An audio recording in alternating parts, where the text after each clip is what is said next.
So yun o mga kabisdak, gaano ba kalakas ang pwersa ng North Korea? So ito ang ating alamin ngayon, no? Let's go. So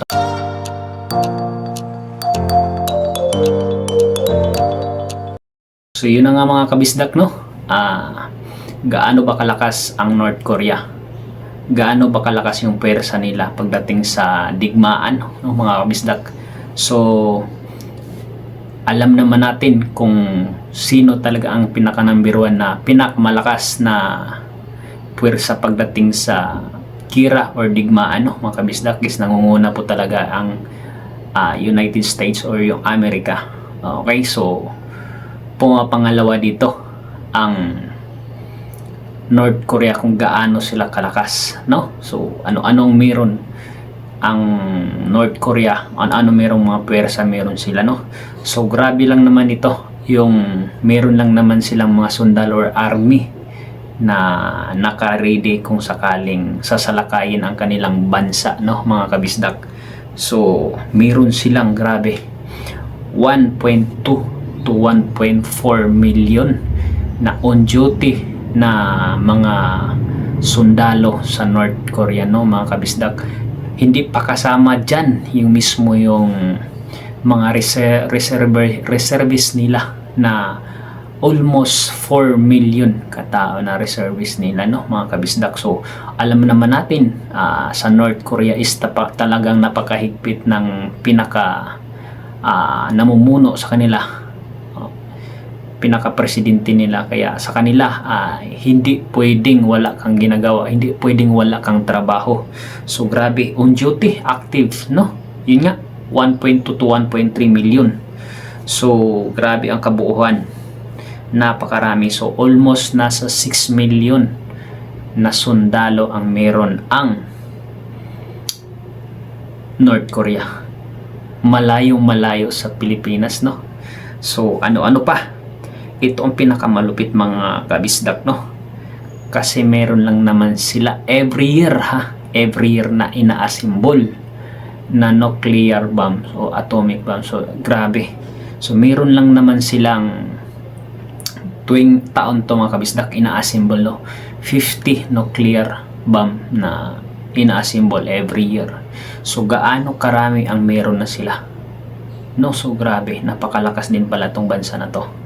Okay, so meron lang naman din silang submarines. Yung submarines ng North Korea mga kabistak, ito mas matindi. Meron silang 1,884. Grabe, no? Napakalakas. Ganun katindi rin ang pwersa nila pagdating sa ilalim ng dagat mga kabisdak. So ganun pinaghandaan talaga ng North Korea. So meron pa silang yung pinakamatindi sa kanila is ito yung yung aircraft or yung jet fighter, no, mga kabisdak. Okay, so meron lang naman silang 1,700 jet fighters. Grabe lang, dami. Sa Pilipinas kaya ilan?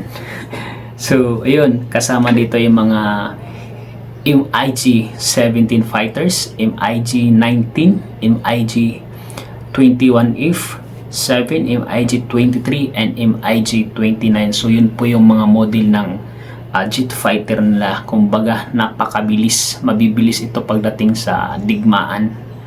Kumbaga ang bilis nito mga kabisdak, kung gaano kabilis yung bala ng baril, halos tinutumbasan nila kung gaano kabilis.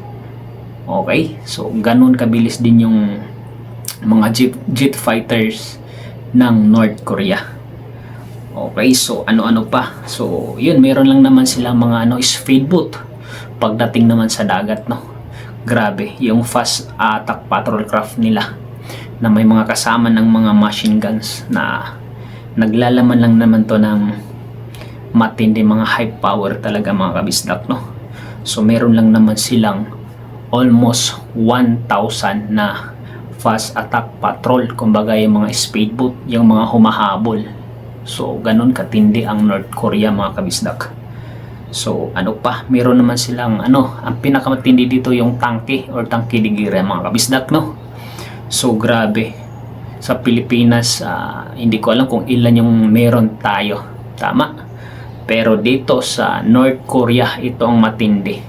Meron lang naman silang mga high power na talagang hindi basta-basta matablan talaga to, kahit gaano kalakas ng mga bomba na sa atin pag tinamaan ng tawag nito bazooka or yung kayang parang siyempre tulad nung nangyari sa Marawi, tama, so ginagawan lang ng paraan ng mga sundalo. So dito talagang matindi yung nila, yung mga tangke dikiran, at napakapulido talaga. Meron lang naman silang 5,000 na tank, no? So ganun katindi ang North Korea. So ayun, gaano ba karami din ang meron ng North Korea na matitinding mga snipers pagdating sa gera, mga kabisdak. So meron lang naman sila on duties, estimated mga kabisdak, 150 people to 250,000 snipers ang meron ang North Korea, mga kabisdak. So ganun katindi. Okay, so ano pa mga kabisdak, mga North Navy, yung mga nagbabantay pinaka sa dagat na sa battle area na pagdating sa dagat is yung mga battleships. So meron lang naman sila na mga on duties na mga North Navy, no, Korean Navy, no, mga kabisdak. Grabe, meron lang naman na on duties nasa 1,500 Navy na nakadeploy, no. So ilan, ito yung alamin natin, ilan po ba yung battleships na meron sila na kaya ding tumbasan ang lakas ng pwersa ng US. So meron lang naman silang battleship, mga kabisdak, nasa 172, no, grabe, napakalakas. So air defense, halimbawa may parating sa kanila, mga kabisdak, is jet fighter, gustong atakin, may kasi sila yung pang detect, no, na kahit malayo pa, grabe, kayang napakahaba ng range, mga kabisdak, no. So kayang humabol mga air defense nila.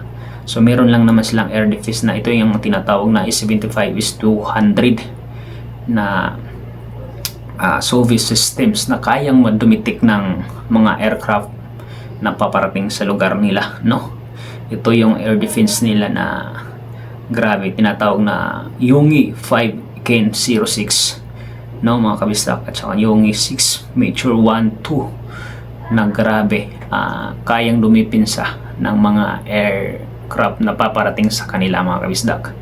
So ayun, grabe, alam naman natin kung gaano kahigpit si Kim Jong-un, no, na isa sa presidente ng North Korea, at gaano din kahirap tumira sa mismong lugar nila. Walang wifi, lahat walang internet. Talaga magtrabaho ka lang na magtrabaho doon, at lahat ng tao doon gusto mismo ni Kim Jong-un na dadaan ka muna sa pagiging sundalo, dadaan ka muna sa pagiging training ng sundalo. So ganun katindi ang bansa ng North Korea. Ganun, maraming gustong tumakas doon, gustong umalis sa lugar na yan kasi grabe, napakahigpit ng namumuno sa kanila, mga kabisdak. So yun lang, no. Naway nagustuhan yung ginawa kong video. Marami pa tayong alamin na malakas na depensa pagdating sa digmaan, mga kabisdak, no. So yun, kung hindi ka pa subscriber ka Bisaya, huwag naman sana kalimutan i-subscribe ang ating munting channel.